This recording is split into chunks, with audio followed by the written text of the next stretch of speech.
On this MLK weekend, it is normal for communities or schools, whatever it is, to find ways to remember his legacy and his life. We, as a church, have chosen to remember a very specific letter that MLK wrote. Now, he wrote a lot of really amazing things. We could read just about any that we'd pull out of the hat, and that would be a good one. But there's a reason why we, as a church, read this letter. You see, this letter was actually written to Christians. After MLK was arrested and put in the Birmingham City Jail, he was disappointed in the lack of support from white clergymen who seemed to be on the same track, but then when it came right down to actually doing something, he felt abandoned by them. So we, as a predominantly white church, actually it's important for us to remember these words and use it as a barometer to see how we're doing this many years after he wrote it. Today, we will have many different voices reading sections from this letter. May we be in a posture of prayer and meditation as we listen to these words. Some of them sting, and they're kind of meant to. But in the end, it's a reminder to us of why we do this work together. Let us now hear the words of the letter from the Birmingham Jail by Martin Luther King, Jr.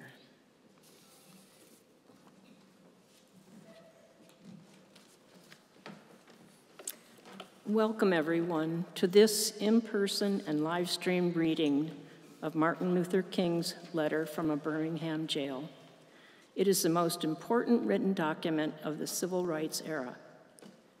During King's, during King's marches, a group of Alabama's leading white religious leaders met to discuss rising racial tensions and issued a public statement that questioned the timing and the methods of the civil rights demonstrations. King read their statement during his 8-day imprisonment and composed a response.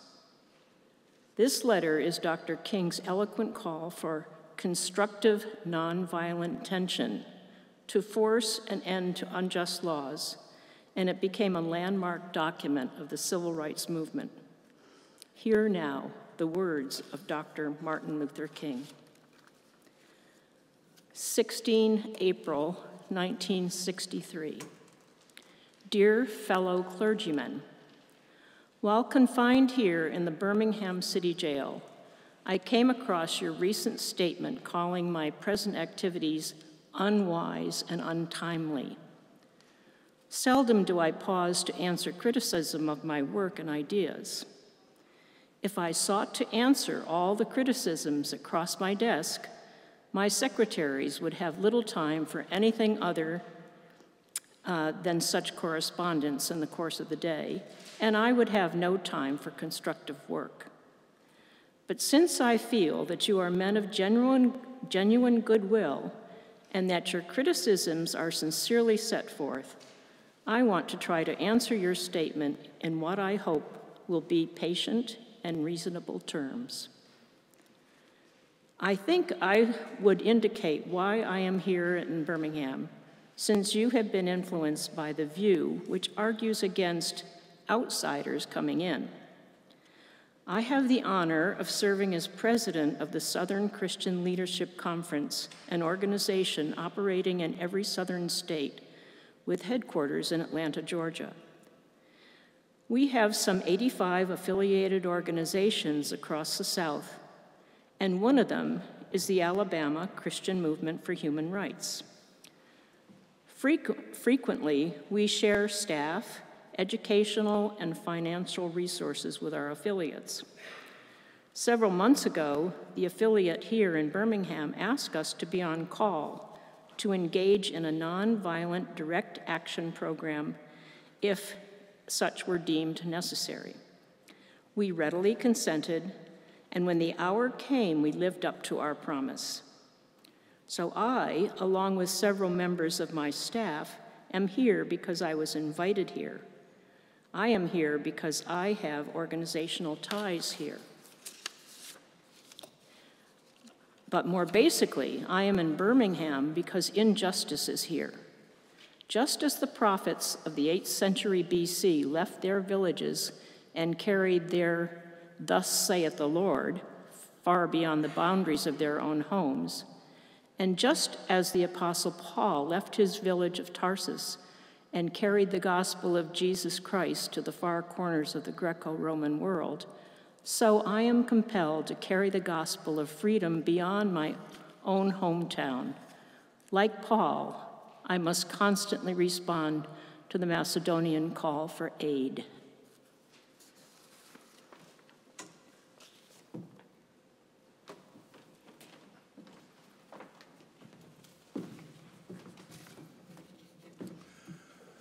Moreover, I'm cognizant of the interrelatedness of all communities and states. I cannot sit idly in Atlanta and not be concerned about what happens in Birmingham. Injustice anywhere is a threat to justice everywhere, tied in a single garment of destiny.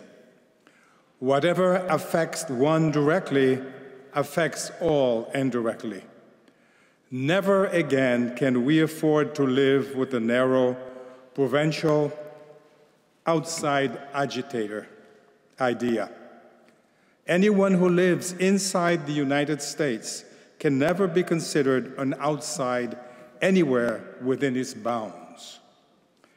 You deplore the demonstration taking place in Birmingham, but your statement, I'm sorry to say, fails to express the similar concern for the conditions that brought about the demonstrations. I'm sure that none of you would want to rest content with the superficial kind of social analysis that deals merely with effects and does not grapple with underlying causes. It is unfortunate that demonstrations are taking place in Birmingham, but it is even more unfortunate that the city's white power structure left the Negro community with no alternative. In any nonviolent campaign, there are 4 basic steps. Collection of the facts to determine whether injustices exist. Second, negotiation. And third, self-purification. And fourth, direct action. We have gone through all these steps in Birmingham. There can be no gainsaying the fact that racial injustice engulfs this community. Birmingham is probably the most thoroughly segregated city in the United States. Its ugly record of brutality is widely known. Negroes have experienced grossly unjust treatment in the courts. There have been more unresolved bombings of Negro homes and churches in Birmingham than anywhere else in any other city or nation.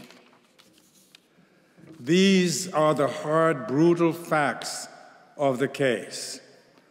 On the basis of these conditions, Negro leaders sought to negotiate with the city fathers, but the latter consistently refused to engage in good faith negotiations. Then, last September, came the opportunity to talk with leaders of Birmingham's economic community. In the course of the negotiations, certain promises were made by the merchants. For example, to remove the store's humiliating racial signs. On the basis of these promises, the Reverend Fred Shuttlesworth and the leaders of the Alabama Christian Movement for Human Rights agreed to a moratorium on all demonstrations. As the weeks and months went by, we realized that we were victims of a broken promise. A few signs, briefly removed, returned. The others remained. As in so many past experiences, our hopes had been dashed, and the shadow of deep disappointment settled upon us. We had no alternative except to prepare for direct action, whereby we would present our very bodies as a means of laying our case before the conscience of the local and the national community. Mindful of the difficulties involved, we decided to undertake a process of self-purification. We began a series of workshops on nonviolence, and we repeatedly asked ourselves, are you able to accept blows without retaliating? Are you able to endure the ordeal of jail? We decided to schedule our direct action program for the Easter season, realizing that, except for Christmas, this is the main shopping period of the year. Knowing that a strong economic withdrawal program would be the byproduct of direct action, we felt that this would be the best time to bring pressure to bear on the merchants for the needed change. Then it occurred to us that Birmingham's mayoral election was coming in March, and we speedily decided to postpone action until after Election Day. When we discovered that the Commissioner of Public Safety, Eugene Bull Connor, had piled up enough votes to be in the runoff, we decided again to postpone action until the day after the runoff so that the demonstrations could not be used to cloud the issues. Like many others, we waited to see Mr. Connor defeated, and to this end, we endured postponement after postponement. Having aided in this community need, we felt that our direct action program could be delayed no longer.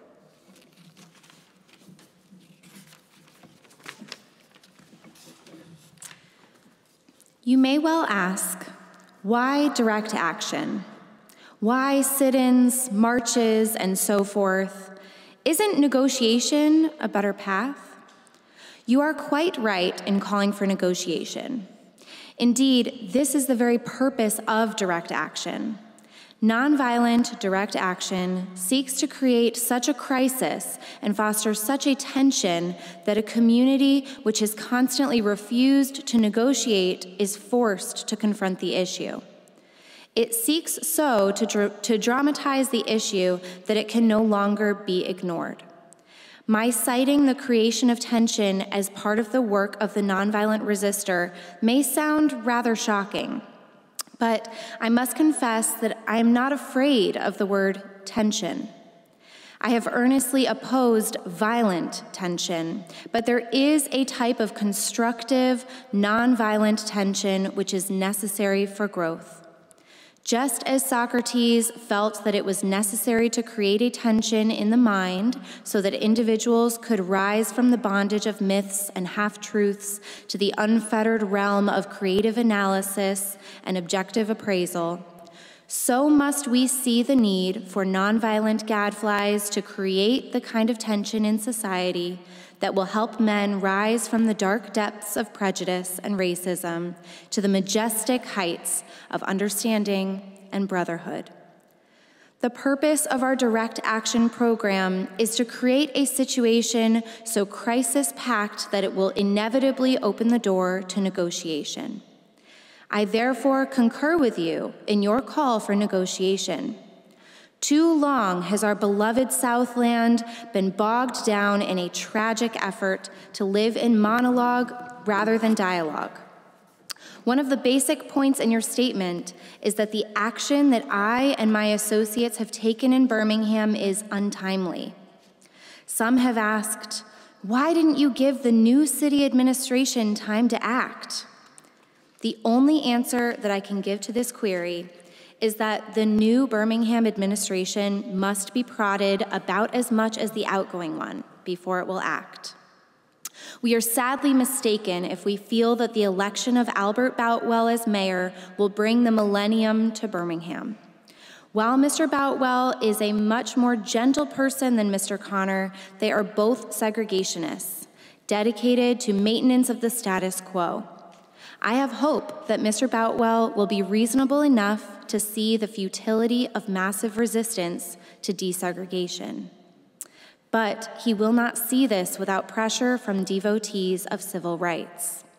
My friends, I must say to you that we have not made a single gain in civil rights without determined legal and nonviolent pressure. Lamentably, it is an historical fact that privileged groups seldom give up their privileges voluntarily. Individuals may see the moral light and voluntarily give up their unjust posture.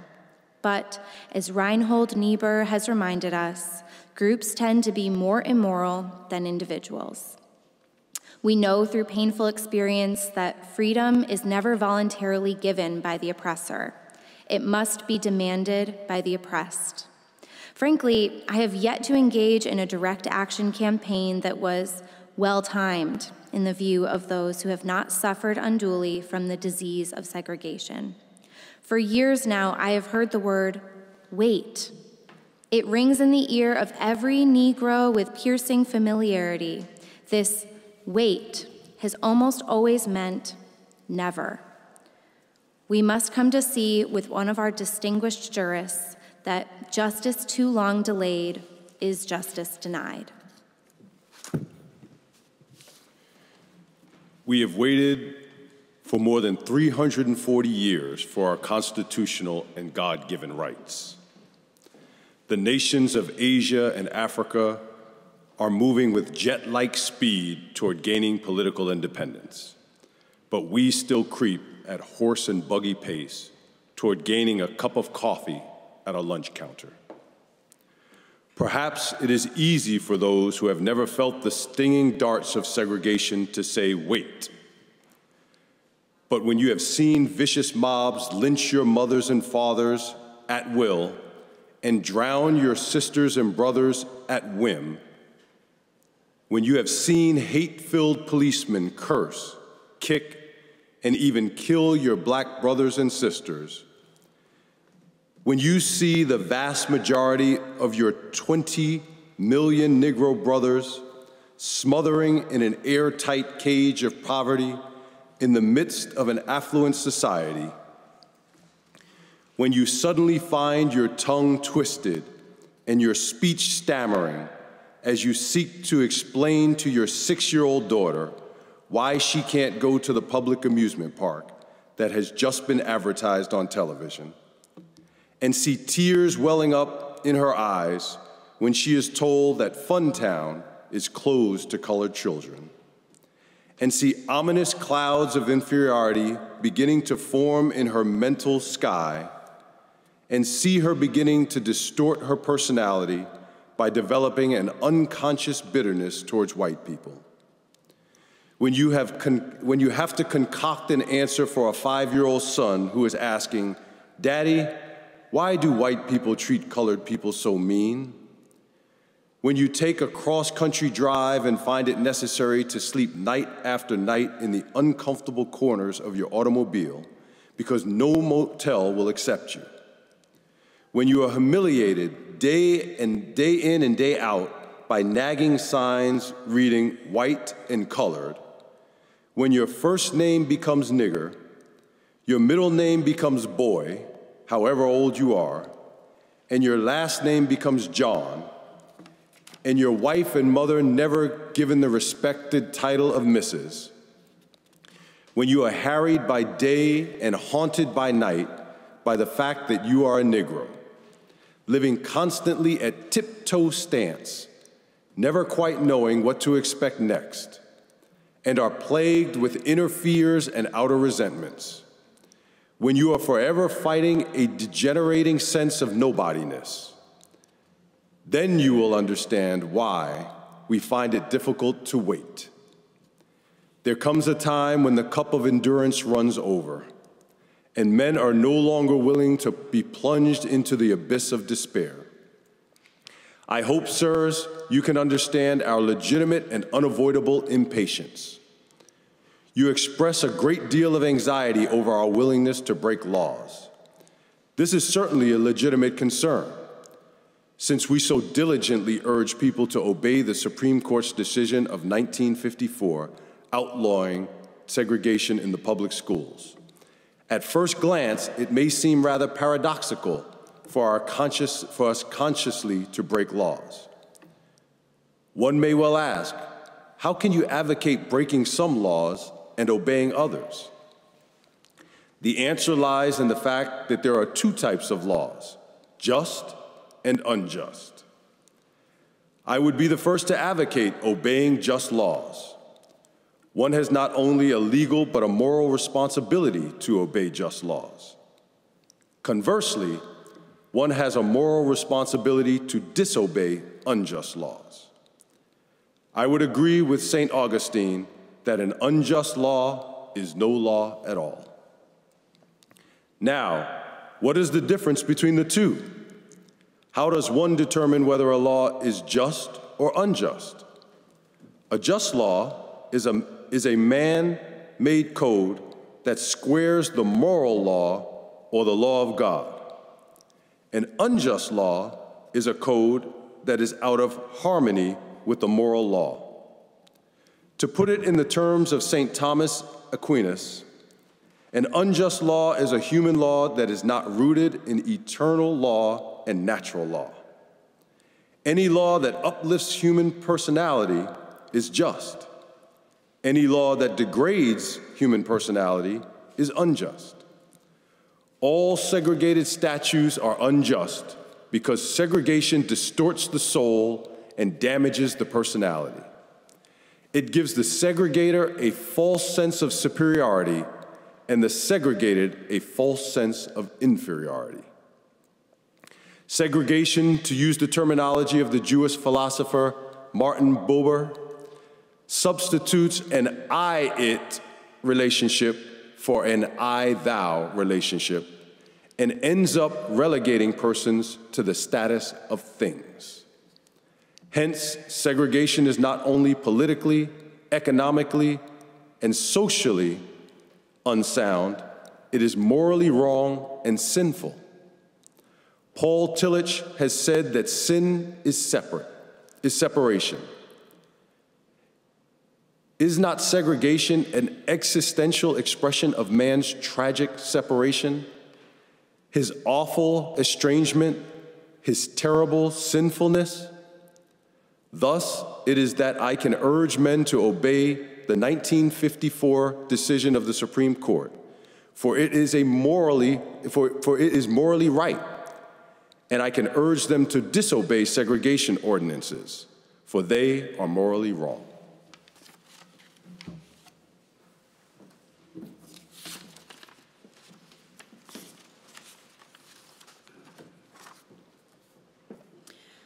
Let us consider a more concrete example of just and unjust laws. An unjust law is a code that a numerical or power majority group compels a minority group to obey, but does not make binding on itself. This is difference made legal. By the same token, a just law is a code that a majority compels a minority to follow and that it is willing to follow itself. This is sameness made legal. Let me give another explanation. A law is unjust if it is inflicted on a minority that, as a result of being denied the right to vote, had no part in enacting or devising the law. Who can say that the legislature of Alabama, which set up that state's segregation laws, was democratically elected? Throughout Alabama, all sorts of devious methods are used to prevent African Americans from becoming registered voters, and there are some counties in which, even though African Americans constitute a majority of the population, not a single African American is registered. Can any law enacted under such circumstances be considered democratically structured? Sometimes a law is just on its face and unjust in its application. For instance, I have been arrested on a charge of parading without a permit. Now, there is nothing wrong in having an ordinance which requires a permit for a parade, but such an ordinance becomes unjust when it is used to maintain segregation and to deny citizens the First Amendment privilege of peaceful assembly and protest. I hope that you are able to see the distinction I am trying to point out. In no sense do I advocate evading or defying the law, as would a rabid segregationist. That would lead to anarchy. One who breaks an unjust law must do so openly, lovingly, and with a willingness to accept the penalty. I submit that an individual who breaks a law that conscience tells him is unjust and who willingly accepts the penalty of imprisonment in order to arouse the conscience of the community over its injustice is in reality expressing the highest respect for law. Of course, there is nothing new about this kind of civil disobedience. It was evident sublimely in the refusal of Shadrach, Meshach, and Abednego to obey the laws of Nebuchadnezzar on the ground that a higher moral law was at stake. It was practiced superbly by the early Christians who were willing to face hungry lions and the excruciating pain of chopping blocks rather than submit to certain unjust laws of the Roman Empire. To a degree, academic freedom is a reality today because Socrates practiced civil disobedience. In our own nation, the Boston Tea Party represented a massive act of civil disobedience. We should never forget everything that Adolf Hitler did in Germany was legal, and everything the Hungarian freedom fighters did in Hungary was illegal. It was illegal to aid and comfort a Jew in Hitler's Germany. Even so, I am sure that, had I lived in Germany at the time, I would have aided and comforted my Jewish brothers. If today I lived in a communist country where certain principles dear to the Christian faith are suppressed, I would openly advocate disobeying that country's anti-religious laws.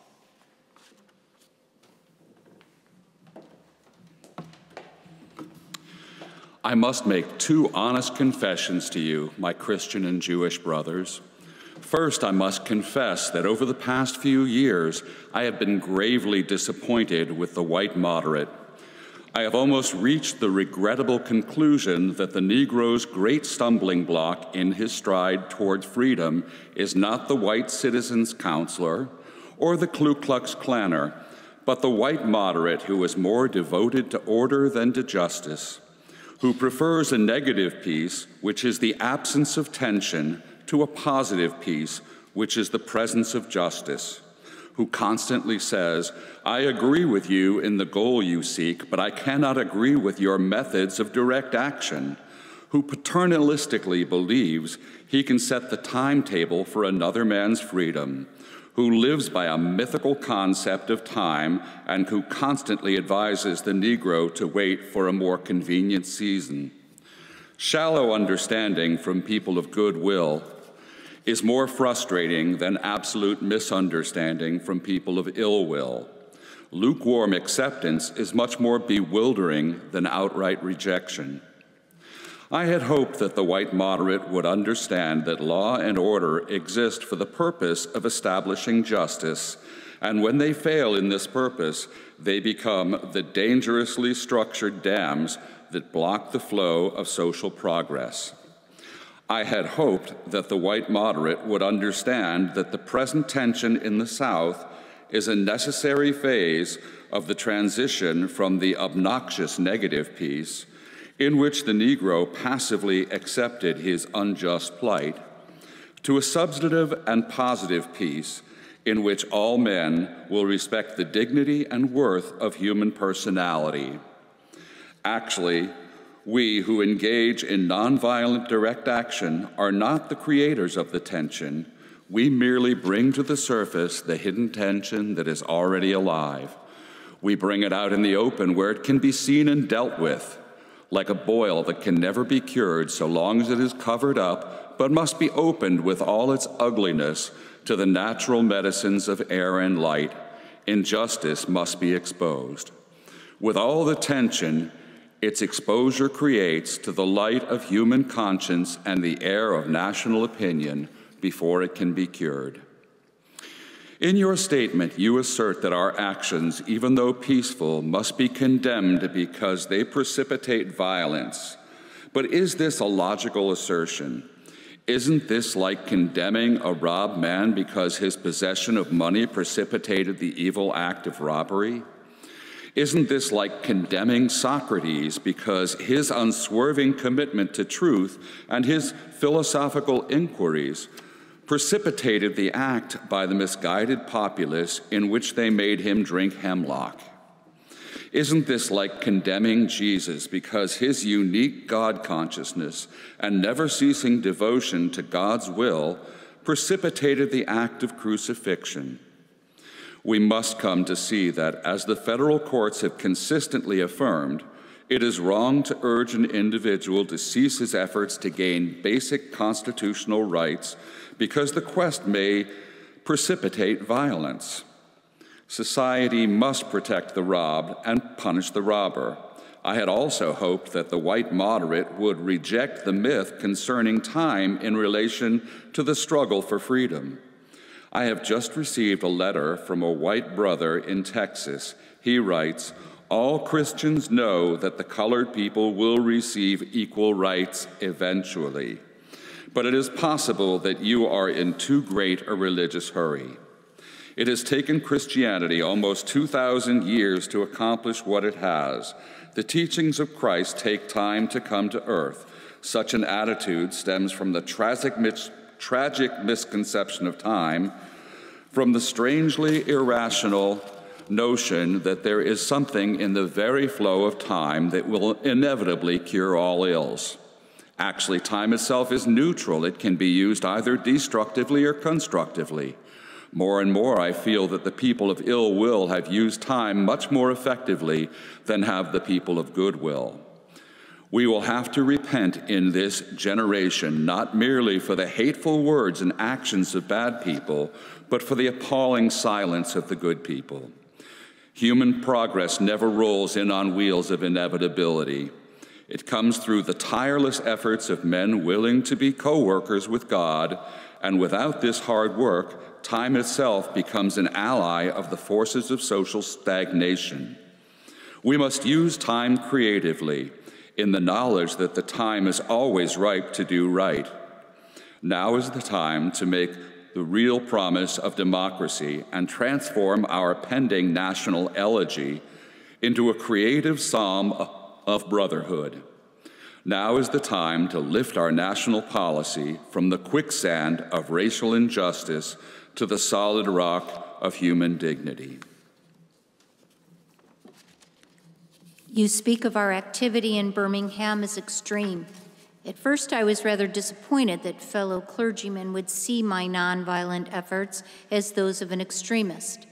I began thinking about the fact that I stand in the middle of two opposing forces in the Negro community.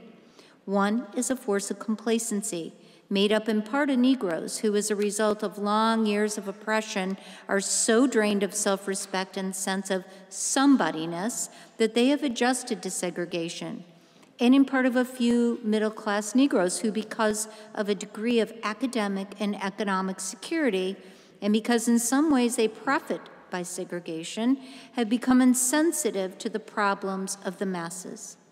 The other force is one of bitterness and hatred, and it comes perilously close to advocating violence. It is expressed in the various Black nationalist groups that are springing up across the nation, the largest and best known being Elijah Muhammad's Muslim movement. Nourished by the Negroes' frustration over the continued existence of racial discrimination, this movement is made up of people who have lost faith in America, who have absolutely repudiated Christianity, and who have concluded that the white man is an incorrigible devil. I have tried to stand between these two forces, saying that we need emulate neither, the do-nothingness of the complacent, nor the hatred and despair of the black nationalist. For there is the more excellent way of love and nonviolent protest. I am grateful to God that through the influence of the Negro Church, the way of nonviolence became an integral part of our struggle. If this philosophy had not emerged, by now many streets of the South would, I am convinced, be flowing with blood. And I am further convinced that if our white brothers dismiss as rabble-rousers and outside agitators those of us who employ nonviolent direct action, and if they refuse to support our nonviolent efforts, millions of Negroes will, out of frustration and despair, seek solace and security in black nationalist ideologies, a development that would inevitably lead to a frightening racial nightmare. Oppressed people cannot remain oppressed forever. The yearning for freedom eventually manifests itself. That is what has happened to the American Negro. Something within has reminded him of his birthright of freedom, and something without has reminded him that it can be gained. Consciously or unconsciously, he has been caught up in the zeitgeist, and with his black brothers of Africa and his brown and yellow brothers of Asia, South America, and the Caribbean, the United States Negro is moving with a sense of great urgency towards the promised land of racial justice. If one recognizes this vital urge that has engulfed the Negro community, one should readily understand why public demonstrations are taking place. The Negro has many pent-up resentments and latent frustrations, and he must release them. So let him march. Let him make prayer pilgrimage to the city hall. Let him go on freedom rides and try to understand why he must do so. If his repressed emotions are not released in nonviolent ways, they will seek expression through violence. This is not a threat, but a fact of history. So I have not said to my people, get rid of your discontent. Rather, I've tried to say that this normal and healthy discontent can be channeled into the creative outlet of nonviolent direct action. And now this approach is being termed extremist. But though I was initially disappointed at being categorized as an extremist, as I continue to think about the matter, I gradually gained a measure of satisfaction from the label. Was not Jesus an extremist for love? Love your enemies, bless them that curse you, do good to them that hate you, and pray for them which despitefully use you and persecute you. Was not Amos an extremist for justice? Let justice roll down like waters and righteousness like an ever-flowing stream. Was not Paul an extremist for the Christian gospel? I bear in my body the marks of the Lord Jesus. Was not Martin Luther an extremist? Here I stand. I cannot do otherwise, so help me God. And John Bunyan, I will stay in jail to the end of my days before I make a butchery of my conscience. And Abraham Lincoln, this nation cannot survive half slave and half free. And Thomas Jefferson, we hold these truths to be self-evident that all men are created equal. So the question is not whether we will be extremists, but what kind of extremists we will be. We will be extremists for hate or for love. Will we be extremists for the preservation of injustice or for the extension of justice? In what dramatic scene of Calvary's Hill, 3 men were crucified? We must never forget that all 3 were crucified for the same crime, the crime of extremism. 2 were extremists for immorality and thus fell below their environment. The other, Jesus Christ, was an extremist for love, truth, and goodness, and thereby rose above his environment. Perhaps the South, the nation, and the world are in dire need of creative extremists. I had hoped that the white moderate would see this need. Perhaps I was too optimistic. Perhaps I expected too much. I suppose I should have realized that few members of the oppressor race can understand the deep groans and passionate yearnings of the oppressed race, and still fewer have the vision to see that injustice must be rooted out by strong, persistent, and determined action. I am thankful, however, that some of our white brothers in the South have grasped the meaning of this social revolution and committed themselves to it. They are still all few in quantity, but they are big in quality. Some, such as Ralph McGill, Lillian Smith, Harry Golden, James McBride Dabbs, Ann Braden, and Sarah Payton Boyle, have written about our struggle in eloquent and prophetic terms. Others have marched with us down nameless streets of the South. They have languished in filthy, roach-infested jails, suffering the abuse and brutality of police who view them as dirty nigger lovers. Unlike so many of their moderate brothers and sisters, they have recognized the urgency of the moment and sensed the need for powerful action, antidotes to combat the disease of segregation.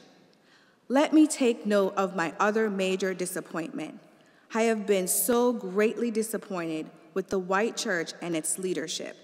Of course, there are some notable exceptions. I am not unmindful of the fact that each of you has taken some significant stance on this issue. I commend you, Reverend Stallings, for your Christian stand on this past Sunday, in welcoming Negroes to your worship service on non-segregated basis. I commend the Catholic leaders of this state for integrating Spring Hill College several years ago. But despite these notable exceptions, I must honestly reiterate that I have been disappointed with the church. I do not say this as one of those negative critics who can always find something wrong with the church. I say this as a minister of the gospel, who loves the church, who was nurtured in its bosom, who has been sustained by its spiritual blessings, and who will remain true to it as long as the cord of life shall lengthen.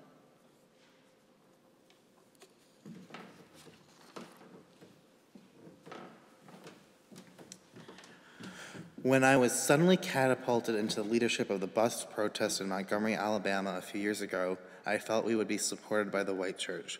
I felt that the white ministers, priests, and rabbis of the South would be among our strongest allies. Instead, some of them have been outright opponents, refusing to understand the freedom movement and misrepresenting its leaders. All too many others have been more cautious and courageous and have remained silent behind the security of stained glass windows. In spite of my shattered dreams, I came to Birmingham with the hope that the white religious leadership of this community would see the justice of our cause and, with deep moral concern, would serve as the channel through which our just grievances could reach the power struggle.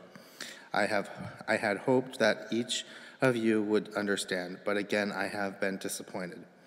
I have heard numerous Southern religious leaders admonish their worshipers to comply with a desegregation decision because it is the law. But I have longed to hear white ministers declare, follow this decree because its integration is morally right and because the Negro is your brother.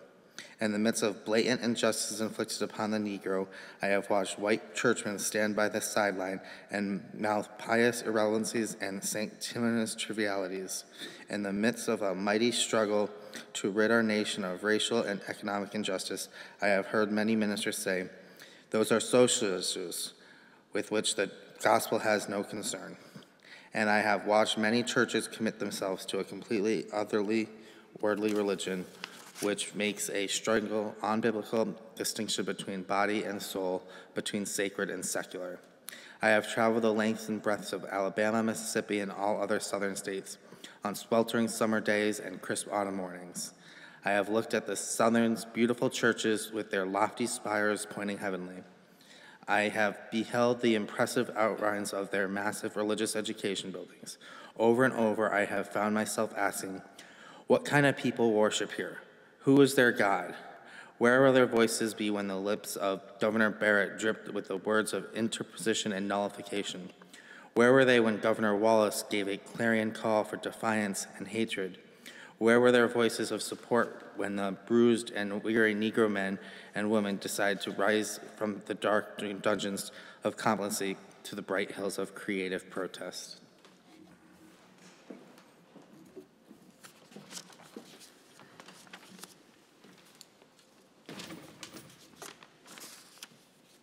Yes, these questions are still deep in my mind. In deep disappointment, I have wept over the laxity of the church, but be assured that my tears have been tears of love. There can be no deep disappointment where there is not deep love. Yes, I love the church. How could I do otherwise? I am in the rather unique position of being the son, the grandson, and the great-grandson of preachers. Yes, I see the church as the body of Christ, but oh, how we have neglected and scarred that body through social neglect and through fear of being nonconformists. There was a time when the church was very powerful, in the time when the early Christians rejoiced at being deemed worthy to suffer for what they believed. In those days, the church was not merely a thermometer that recorded the ideas and principles of popular opinion. It was a thermostat that transformed the mores of society. Whenever the early Christians entered a town, the people in power became disturbed and immediately sought to convict the Christians for being disturbers of the peace and outside agitators. But the Christians pressed on in the conviction that they were a colony of heaven called to obey God rather than man. Small in number, they were big in commitment. They were too God-intoxicated to be astronomically intimidated. By their effort and example, they brought an end to such ancient evils as infanticide and gladiatorial contests. Things are different now. So often the contemporary church is a weak, ineffectual voice with an uncertain sound. So often it is an arch defender of the status quo. Far from being disturbed by the presence of the church, the power structure of the average community is consoled by the church's silent and often even vocal sanction of things as they are.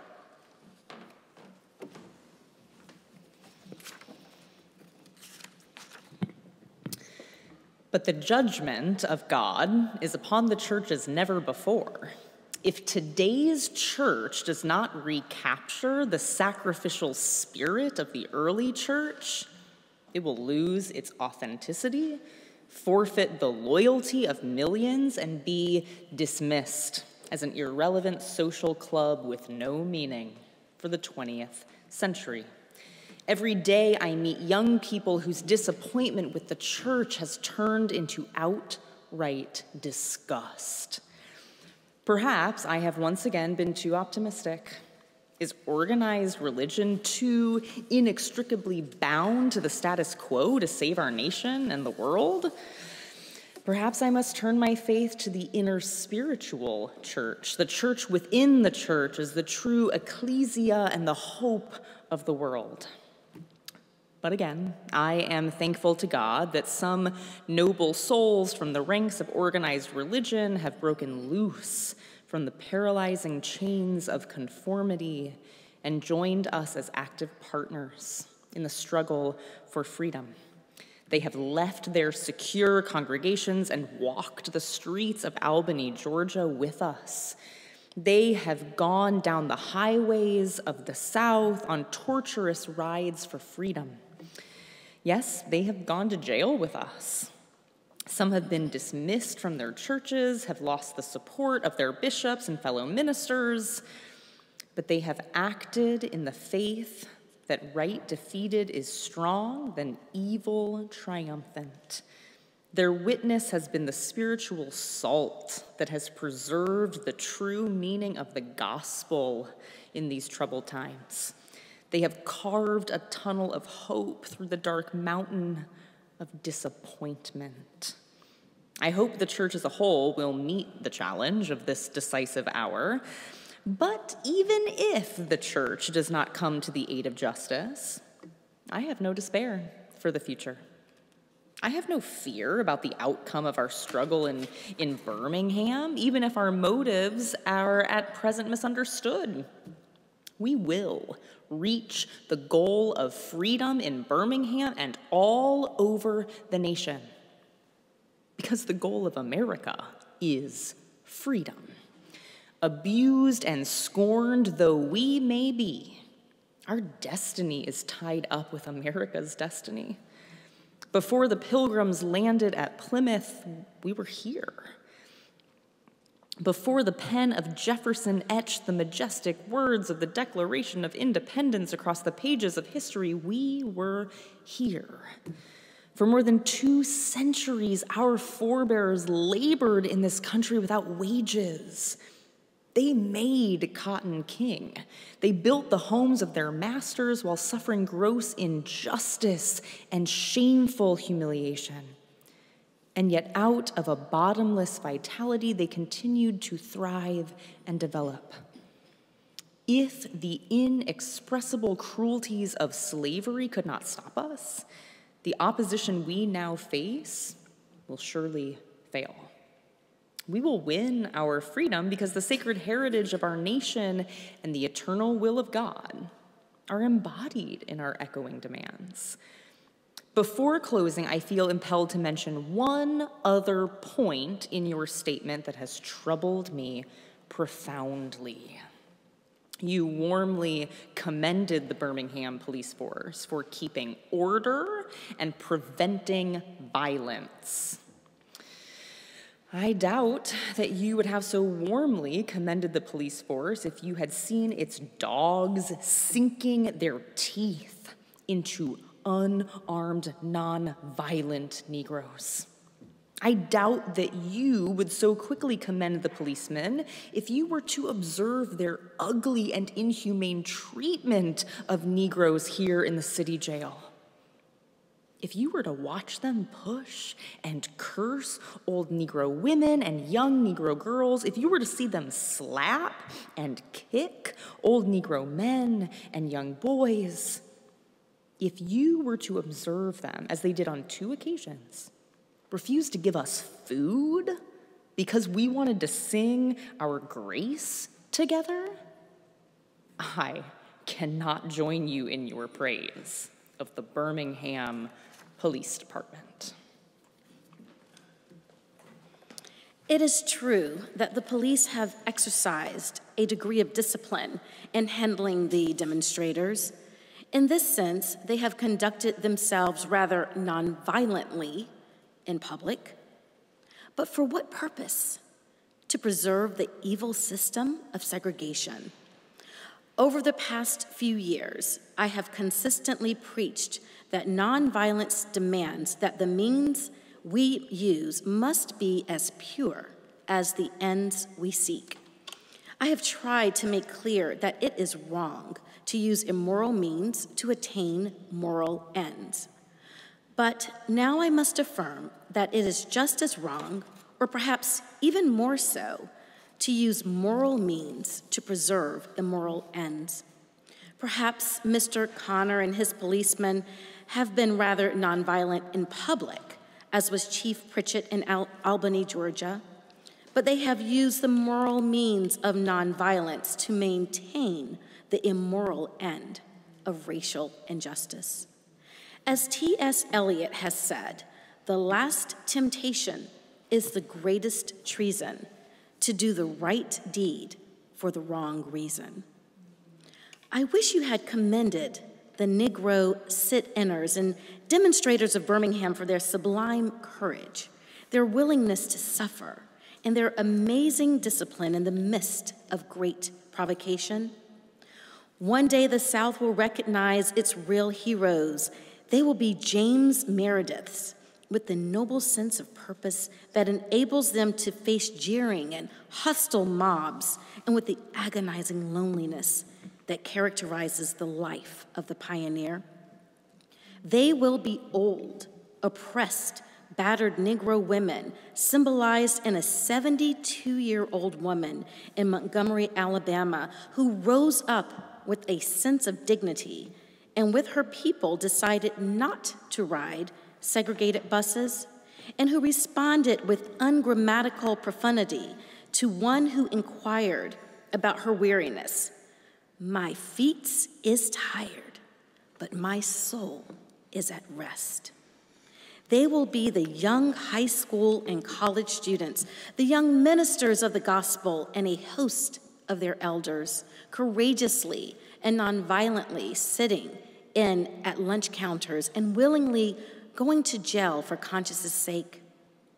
One day, the South will know that when these disinherited children of God sat down at lunch counters, they were in reality standing up for what is best in the American dream and for the most sacred values in our Judeo-Christian heritage, thereby bringing our nation back to those great wells of democracy which were dug deep by the Founding Fathers in their formulation of the Constitution and the Declaration of Independence. Never before have I written so long a letter. I'm afraid it is much too long to take your precious time. I can assure you that it would have been much shorter if I had been writing from a comfortable desk. But what else can one do when he's alone in a narrow jail cell other than write long letters, think long thoughts, and pray long prayers? If I have said anything in this letter that overstates the truth and indicates an unreasonable impatience, I beg you to forgive me. If I've said anything that understates the truth and indicates my having patience that allows me to settle for anything less than brotherhood, I beg God to forgive me.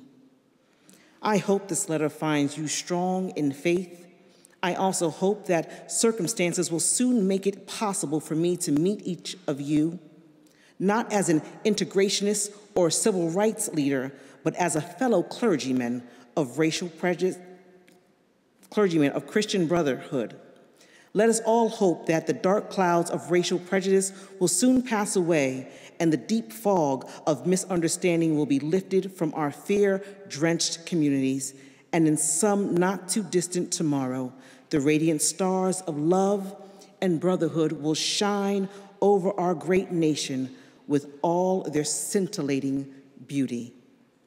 Yours for the cause of peace and brotherhood, Martin Luther King, Jr.